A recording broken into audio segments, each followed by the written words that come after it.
नमस्कार बच्चों, आज हम देखेंगे दो चरों का रैखिक समीकरण। ठीक है जी। तो ये आपका अध्याय नंबर 2 होगा। पिछले अध्याय में हमने पढ़ा था बहुपद, जिसे हम पॉलिनोमियल्स भी बोलते थे। ठीक है जी। तो ये कौन सा चैप्टर होगा आपके लिए? दो चरों का रैखिक समीकरण। तो इसमें आज का होगा लेक्चर नंबर 1। ठीक है जी, जिसे हम linear equation in two variables बोलते हैं। तो यहाँ पर क्या होता है, आपके पास दो चरे होते हैं। कौन कौन से चरे होते हैं? दो चर। अधिकतर आपको चरों के रूप में एक्स, वाई और जेड ही मिलेंगे। अक्सर एक्स और वाई ही मिलेंगे, क्योंकि दो चर है ना, इसलिए इन सभी को चर बोला जाता है। ठीक है। और अचर किनको बोला जाता है? जो संख्याएं होती है 5, 8, 1, इन सबको क्या बोली जाती है? अचर। ठीक है। इन सबको क्या बोला जाता है? चर। ठीक है। तो इसमें क्या होंगे? दो चर होंगे। ठीक है। ये दोनों अक्सर मिलेंगे आपको। तो x अक्सर आप किसको मानोगे? माना कि x है, माना कि y है, इस प्रकार से माना जाता है। ठीक है। तो आपको क्या मिलेगा? दो चर मिलेंगे और इनका एक समीकरण के रूप में बना रहेगा। जैसे कि x plus y equal to 1, x plus 2y equal to 3, x plus 5y equal to 10, 5y plus 7x equal to 9। इस प्रकार से आपको अनेक दो चरों वाले रैखिक समीकरण मिलेंगे और इन समीकरणों से आपको x और y का मान ज्ञात करना होगा। ठीक है जी। आपको अक्सर इसको आलेख विधि से हल करना रहता है और ऐसी गुणा करके भी हल करना रहता है। ठीक है। तो यहाँ पर आप इनको समझने के लिए मैं एक एग्जांपल लेता हूँ आपको। इनको कैसे, पहले एक चर वाला थोड़ा सा देख लेते हैं कैसे काम करता है वो, फिर आते हैं हम दूसरे चर की तरफ। ठीक है जी। तो मान के चलिए ये एक फ्लैग है, जिसे आप क्या बोलते हो? झंडा। ठीक है। ये एक झंडा है। ठीक है। और झंडा की जो डंडी है ना, आपकी जो झंडे की ये डंडी है ना, वो कितने मीटर की है पता है? वो उसकी पता नहीं लंबाई, लेकिन ये हमको पता है कि झंडे की जो लंबाई है उसकी जो 1/4 भाग, मतलब 1/4 भाग मान के चलिए, ये वाला भाग आपका किस रंग में पुता है? वो रंग पुता है नीले रंग में। ठीक है। नीले रंग में पुता है। मान के चलिए रोहन इसको पोत रहा था, मतलब पुताई कर रहा था इसका, तो रंग की कमी आ गई। फिर ऊपर से पुताई किया दूसरे रंग से वो, तो थोड़ा ज़्यादा रंग था तो यहाँ तक पोत लिया। मान के चलिए 1/3, ये 1/4 है और ये वाला 1/3 है। कितना? ये कौन सा रंग है? हरा रंग है। और ये वाला खाली छूट गया आपका। ठीक है। और जो ये शेष भाग है ना, वो कितना है? 10 मीटर है आपका। ठीक है जी। तो यहाँ पर क्या, कैसे समीकरण बनाया जाएगा? ठीक है। तो देखो, जो खंभा होगा ना, ये खंभा, तो ये खंभे के नीले रंग में पुता हुआ भाग को किसमें लिखेंगे? नीले भाग की लंबाई क्या हो जाएगी आपकी? एक वेरिएबल वाला बना रहे हैं ना, तो ये हो जाएगी, ऊपर में x का गुणा करेंगे और 4 को नीचे लिख देंगे, क्योंकि 1/4 है ये वाला और ये वाला 1/3 है, और बचा जो भाग है वो 10 मीटर है। ठीक है। और खंभे का जो क्या भाग है? हरा भाग, वो कितना है? x/3। और शेष भाग कितना है आपका, जिसे आप वाइट में पुता है ना, ये वाला, ये है सफ़ेद में जो पुता है वो कितना है? तो वो है 10 मीटर। ठीक है जी। तो यहाँ पर आपको एक समीकरण है, उसका x का मान ज्ञात करना है। तो x बराबर इसको लीजिएगा, सभी को आपस में जोड़ेंगे, इन सभी को जोड़ेंगे तो x का मान निकल जाएगा आपका। तो x/4 प्लस x/3। ठीक है जी। अब देखो, यदि हम खंभे की कुल लंबाई x मान लेते हैं, तो खंभे के जो, देखो, पूरी जो लंबाई है ना, इस खंभे की जो पूरी लंबाई है वो वाला तो पूरा एक्स है पहले, ठीक है। अगर थोड़ी सी की पुती है, मतलब ये वाला 1/4 पुता है, तो इस 1/4 का गुणा पूरी खंभे में गुणा कर देंगे तो ये मान निकल जाएगा ना जी। इसी प्रकार सबका इन सब को जोड़ भी देंगे तो ये आपका पूरा खंभा आ जाएगा, ठीक है। तो +10 कर देंगे। इसको हल करो, अब इसको हल करेंगे तो ये हो जाएगा 12, ये 3x + 4x और प्लस का 10, ठीक है जी। अब थोड़ा स्लाइड नीचे करता हूँ मैं, तो यहाँ पर देखो आपको क्या मिल जाएगा, x बराबर 3x + 4x। अब इसका भी इधर गुणा कर देते तो 120 हो जाएगा, क्योंकि इसका इससे गुणा होगा, और नीचे में क्या बचेगा 12, ठीक है जी। अब 7x ये हो जाएगा, 120 ये हो जाएगा, है ना जी। तो इसमें क्या करते हैं, 12 को इधर गुणा कर देते हैं, तो इधर हो जाएगा 12x = 7x + 120, ठीक है जी। 120 हो गया, और इसको इधर ले आते हैं तो 12x - 7x = 120, और 12 में 7 गया तो 5x = 120, और x बराबर 120/5। x बराबर क्या मिल जाएगा, 5 से ये जाएगा तो 24, ठीक है जी। तो 24 मीटर पूरे खंभे की लंबाई होगी। तो आपको इतनी लंबाई याद करनी है, तो 24/4 करेंगे तो आपको नीला जो पुता है, नीला वो मिल जाएगा, ये जाएगा तो आपका 6 आ जाएगा। इसी प्रकार हम हरे को याद करें तो यहाँ पर देखो हरा क्या है, x/3, और इसका करेंगे 24/3 = 8 मीटर।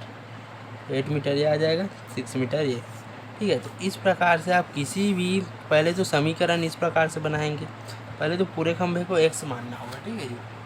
फिर समीकरण बनाना है, फिर उसको हल करना है। अगर एक चर है तो इस प्रकार से करना है, ठीक है। अब अनेक चर है तो कैसे करना है, पहले समीकरण बनाना सीख लेते हैं, फिर उनको हल करना सीखेंगे, ठीक है जी। मैं 1-2 क्वेश्चन लेता हूँ आपके लिए। यहाँ देखिए आपके लिए एक क्वेश्चन लिया हूँ, ये जो है ना एग्ज़ाम के पॉइंट ऑफ व्यू से इम्पोर्टेंट क्वेश्चन है, ठीक है जी, इम्पोर्टेंट क्वेश्चन है, ठीक है जी। तो यहाँ पर देखिए आपको ये जो इम्पोर्टेंट क्वेश्चन है ये अक्सर एग्ज़ाम में पूछा जाता है, ठीक है जी। तो एग्ज़ाम के इम्पोर्टेंट क्वेश्चन है, इसको अच्छे से पढ़िएगा। तो देख, कुछ हिरण है, कुछ सारस पक्षी, तो इसमें आप बताइए कि कुछ हिरण है, कुछ सारस पक्षी है, और दोनों की पैरों की कुल संख्या 180 है, ठीक है। तो हिरण को अपन क्या मान लेते हैं, माना कि क्या मानते हैं जी, देखो दोनों की संख्या तो 180 है ना, ये तो जान लेंगे हम लोग। अब माना कि हिरणों की संख्या जो क्या है आपके लिए x है, और इसी प्रकार आपका सारस पक्षी की संख्या ये y है, ठीक है जी, ये डैश है, इसी प्रकार लिखना है आपको। तो यहाँ है सारस पक्षी जो y है, हिरण है वो x है। तो आप लोग जानते होंगे हिरण के कितने पैर होते हैं, हिरण तो आपने जानवर देखा ही होगा, इस प्रकार से होता है ये, सॉरी मैं तो टेबल बना दी, मतलब चार पैर होते हैं इसके भी, ठीक है जी, ज़्यादा नहीं, 4 पैर होते हैं। तो हिरणों की पैरों की संख्या, यहाँ पैर पूछ रहा है, ठीक है, हमेशा ध्यान देना, सिर पूछ रहा है कि पैर पूछ रहा है। तो हिरणों की मतलब एक हिरण की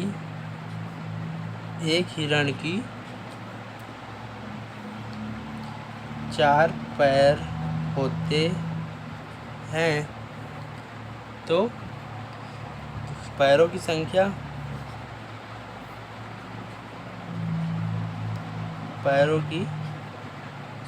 क्या हो जाएगी? 4x। उसी प्रकार इसके एक सारस की कितने पैर होते हैं? सारस पक्षी की 2 पैर होते हैं तो सारस पक्षी की कितने हो जाएंगे? पक्षी की पैरों की संख्या यहाँ 2y हो जाएगा। ठीक है जी। और टोटल क्या है? x प्लस y और साथ में क्या है? यहाँ होगा 2, यहाँ होगा 4, तो 4x plus 2y equal to 180। ठीक है जी। तो इस प्रकार से सारस पक्षी की पैरों की संख्या 2y हो गई।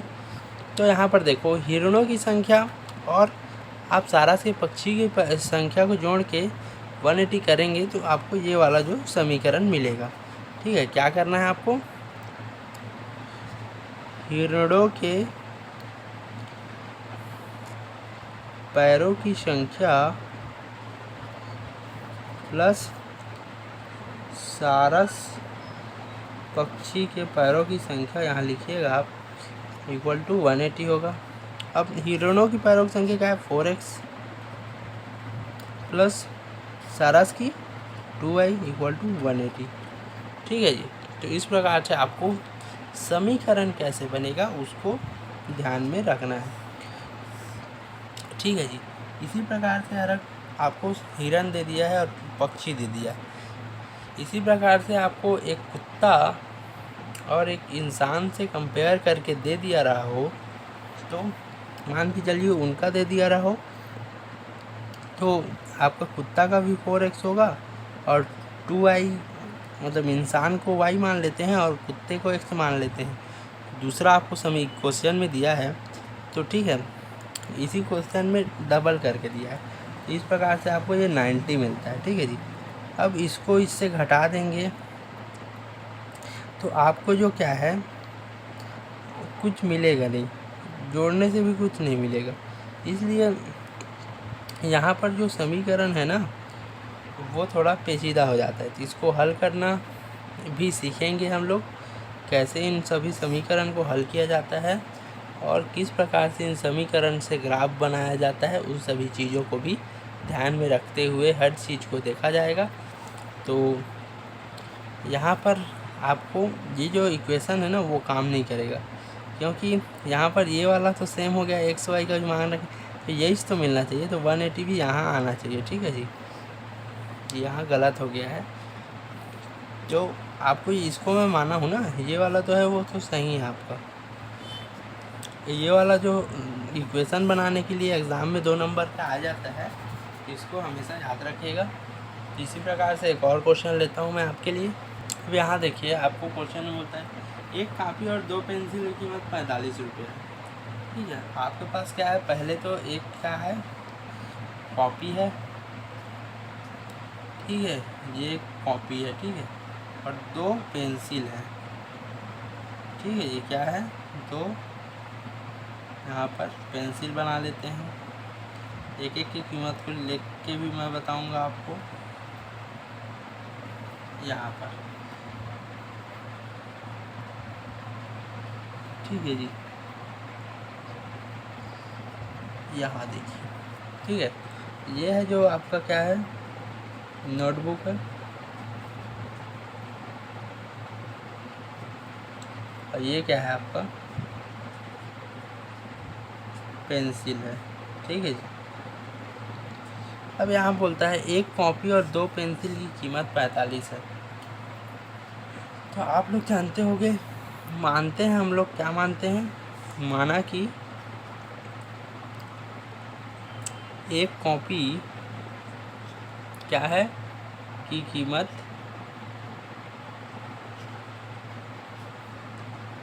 x रुपये मान लेते हैं। ठीक है जी। उसी प्रकार एक पेंसिल की कीमत,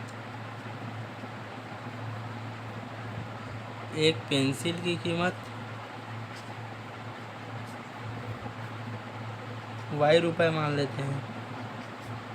ठीक है जी। इसी प्रकार तब एक कॉपी की कीमत प्लस, ठीक है। अब देखो यहाँ पर हमने एक कॉपी की कीमत x मानी है और एक पेंसिल की कीमत y मानी है। तो एक कॉपी और 2 पेंसिल लेना है, तो यहाँ पर क्या करेंगे, 2 का गुणा कर देंगे यहाँ पर। ठीक है। तो यहाँ पर हमको एक पेंसिल और 2 और एक कॉपी और 2 पेंसिल चाहिए। ठीक है। की कीमत इक्वल टू 45। तो एक कॉपी कितने की है, 100 रुपये की, और 2 पेंसिल लेंगे तो 2y हो जाएगा इक्वल टू 45। इस प्रकार से जो ये बनेगा आपका, ये बन जाएगा इक्वेशन। तो इस प्रकार से आपको ढेरों सारे क्वेश्चन मिल जाएंगे जो करने होंगे आपको, जिससे आप अनेक प्रकार के इक्वेशन बनाना सीख जाएंगे। अगली क्लास में हम लोग समीकरण की किस प्रकार से ग्राफ खींचा जाता है, सारणी बनाया जाता है, उस सभी को देखेंगे। तो धन्यवाद। अगली क्लास में मिलते हैं। Bye bye. सत श्री अकाल।